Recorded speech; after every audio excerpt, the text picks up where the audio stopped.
When I wake up in the morning, I don't think, am I motivated to go do what I'm supposed to do? No, I don't think about it for 1 millisecond. When the alarm clock goes off, I have no thought about whether this is easy, whether this is hard, whether I want to do it, whether I don't want to do it. None of that matters. It's an emotionless, thoughtless discipline. When the alarm clock goes off, you get up, you get out of bed, and you go do what you're supposed to do. I don't care how it feels. I don't care if it's easy or hard. It doesn't even matter to me. It's just a reaction, it's a discipline, and it's life. And that's the way I choose to live my life. Our mind wants to protect us. The mind is like, honestly, it has a tactical advantage over us. It knows our deepest, darkest fears or insecurities. It knows where we start to feel, we start getting that doubt creeping that says, hey man, you know what man, maybe this isn't good. Let's go back home to the wife. This is not comfortable. So in that moment, the mind directs us. It's a protective mechanism. It really saves us from discovering that the mind's like, I want to be in charge of you. I don't want you to be in charge of me. So it tells you, let's just stop right here. But once you start breaking through that barrier and start breaking down that governor that you've put in your mind, because we forget we are in control of our mind. So I'm here to tell you, if you can't think for yourself, if you can't make the money, if you're starting to go broke, that's exactly what the opposition wants. You must be willing to go after everything as if you have absolutely nothing and no one with you. Because the truth is, at the end of the day, the only measuring stick on whether or not you achieved it is the dreams you have and the goals you establish and whether you accomplish them. You must live a life with purpose. Health is wealth, and right now you're full of wealth. You're full of strength and possibilities. Do not leave Earth with the tank half full. No, we put in our minds what we should do. But we believe our mind is telling us, it's giving us all this feedback. We have to reprogram it and tell us, no, we're good. We're good, we got, this sucks, but it's okay. Don't go around telling people what your story is. Everybody has a story. 80% don't care and 20% glad it's you.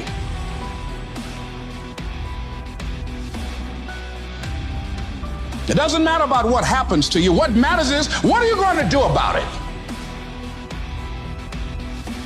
Small, daily, seemingly insignificant improvements, when done consistently over time, lead to stunning results. That is how you get to transformation. That is how you become a needle mover. Kobe didn't become Kobe because he made a revolutionary change one day in practice. Kobe became Kobe.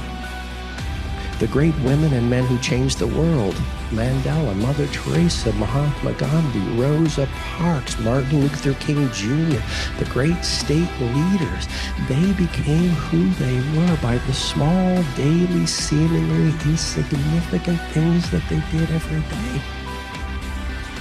You see, greatness is what you leave behind. It's the legacy that your children will see. It's the thing that people line up beside and the reason why they label you as captain of the team. It is earned, it is not given. You must go after it.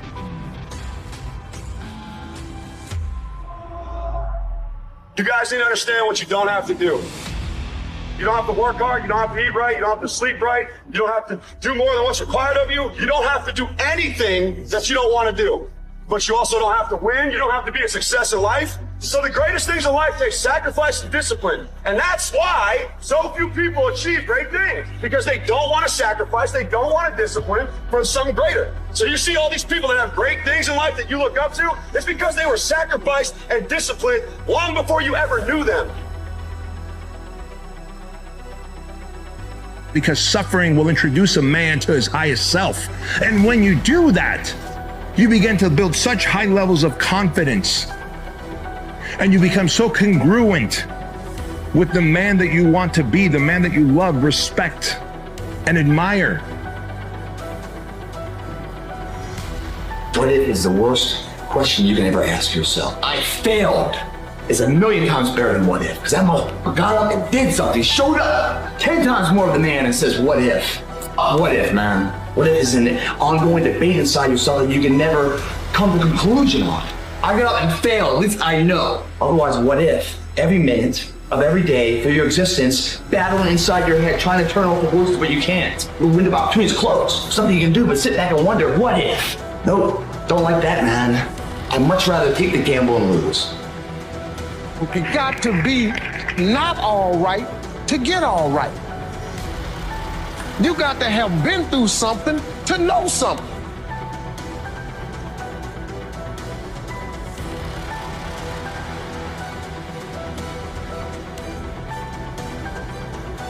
Knowing that as we begin to explore new horizons and new vistas in life, that as we begin to focus on developing ourselves, as we begin to elevate ourselves and not to follow the crowd, practice makes improvement.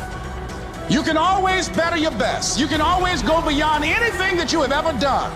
You'll never hit a state of perfection. You're always bigger than what you do.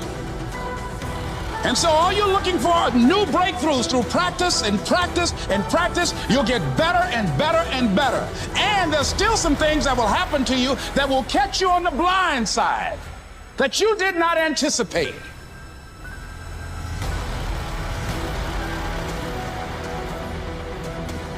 You got to keep going.